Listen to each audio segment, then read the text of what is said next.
China's leader is coming to Moscow for what the Russian president described as a major event in bilateral relations. It will be the two leaders' third meeting this year, and deals worth $10 billion are expected to be signed this time.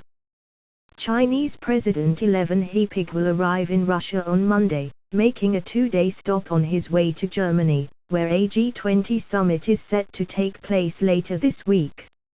A tete-a-tete with Russian President Vladimir Putin is said to be a central part of Xi's trip to Moscow. Ahead of his visit, the Chinese leader gave an interview to Russia's TASS news agency, in which he particularly focused on the issue of deployment of the U.S. THAAD missile defense systems to South Korea. Xi criticized the move as disrupting the strategic balance in the region and threatening the security interests of all countries in the region, including Russia and China. He also reiterated that Beijing is urging Washington and Seoul to back away from the decision to deploy THAAD systems to the Korean peninsula. Less than a month ago, Putin and Xi met in Kazakhstan's capital, Astana, on the sidelines of a Shanghai Cooperation Organization summit. At that time, Putin called the upcoming meeting in Moscow a major event in bilateral relations, noting that it would have a significant impact on bilateral ties. By tradition, we use every opportunity to meet and to discuss bilateral relations and the international agenda, the Russian president said. The Chinese leader noted that every new meeting brings new opportunities for an exchange of opinions, adding that the numerous meetings at various venues indicate the high level of bilateral relations between Moscow and Beijing. Before the Astana meeting on June 8, Xi had hosted Putin in Beijing during the high-level One Belt, One Road Forum, which brought together dozens of heads of state in May to discuss international cooperation.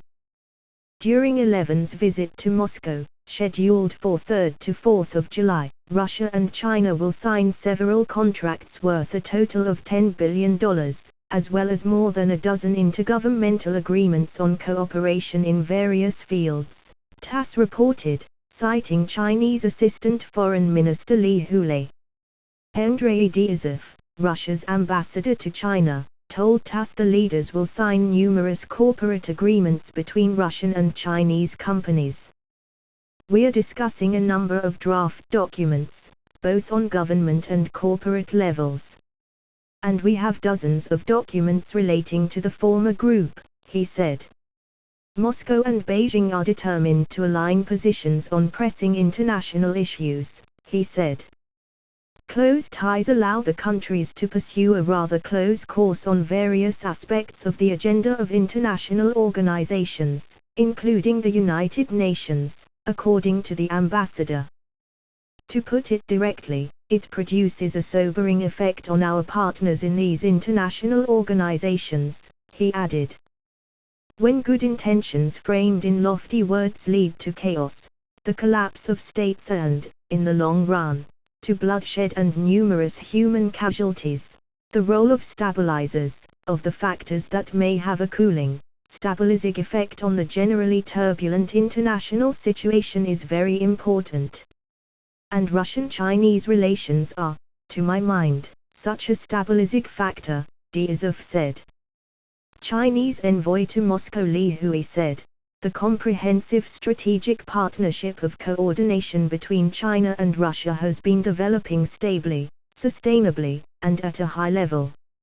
Moscow and Beijing have strengthened their strategic partnership on the international stage, Li noted, adding that they have been jointly pushing for political solutions to the Korean nuclear issue and the Syrian crisis.